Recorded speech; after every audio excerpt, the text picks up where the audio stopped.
Hello দর্শক, আসসালামু আলাইকুম। আজ আবার চলে আসলাম আপনাদের মধ্যে আমি নিজেই। তো আজকের ভিডিওটা স্কিপ না করে সম্পূর্ণ ভিডিও দেখবেন, কারণ আজকের ভিডিওতে আমি নিয়ে এসেছি যারা নতুন নতুন যখন প্রবাসে যায় তখন তাদের স্ত্রীদের কিরকম অবস্থা হয় বা কি তাদের মনের ভিতরে কিরকম হয় সেগুলো নিয়ে। তো ভিডিওটা স্কিপ না করে সম্পূর্ণ ভিডিও দেখবেন। তো ভিডিও বেশি কথা না বলে চলো সরাসরি ভিডিওটা শুরু করি।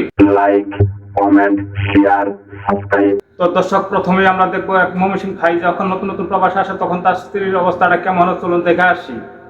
মায়ায় বান্ধায় আমায় কান্দাইলি মিথ্যা সুখের আশায় হ্যালো দর্শক, ময়মনসিংহ এই ভাইটির স্ত্রীর অবস্থাটা কেমন তা তো দেখতেই পারলেন। তো দর্শক, এরপর আমরা দেখবো চট্টগ্রামে এক ভাই যখন বিয়ের বয়স 3 বছর, আর এই 3 বছর পর যখন নতুন নতুন প্রবাসে যাওয়ার জন্য প্রস্তুতি হয় তখন তার স্ত্রীর অবস্থা কেমন।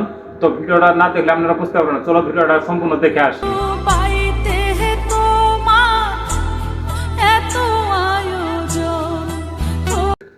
তো দর্শক, এই চট্টগ্রামে ভাইটির স্ত্রী কি করতেছে, এর সাথে দ্বিগুণ দ্বিগুণ কান্না করতেছে এক রংপুরে ভাইয়ের স্ত্রী। কারণ রংপুরে ভাইয়ের স্ত্রী যখন নতুন নতুন প্রবাসে যাওয়ার জন্য রওনা হয় তখন তার স্ত্রী সেই এয়ারপোর্টে এসে তার স্বামীকে জড়িয়ে ধরে অঝরে কান্না করতেছে। তো দেখার মতো না, চলুন সেই ভিডিওটাই আগে দেখে আসি। কিছুই চাই না দামি শাড়ি আর থাইকে না। তো দর্শক, এখন একটা ভিডিও দেখবো, সেটা হলো যে এক প্রবাসী ভাই যখন 5 বছর থাকার পর যখন ছুটিতে আসে, তখন ছুটিতে আসার পর যখন নতুন নতুন বিয়ে করে বা বিয়ের বয়স যখন 2 মাস, আর এই অবস্থায় যখন আবার রিটার্ন সেই প্রবাসী যাওয়ার জন্য প্রস্তুত হয় তখন তার স্ত্রীর অবস্থাটা কেমন হয়, চলুন সেটাই একটু দেখে আসি।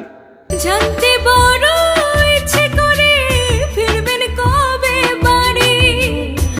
তো দর্শক, এতক্ষণ তো অনেক ভিডিও দেখলেন, তো কোন ভিডিওটা কেমন হয়েছে বা কোন ভিডিওতে বেশি কষ্ট পেয়েছে তা অবশ্যই কমেন্ট করে জানাবেন। আর এই ভিডিওটি যদি ভালো লাগে থাকে অবশ্যই ভিডিওতে একটা লাইক দিবেন আর চ্যানেলটিকে সাবস্ক্রাইব রাখবেন। তো ধন্যবাদ, আপনারা সবাই ভালো থাকবেন। আসসালামু আলাইকুম।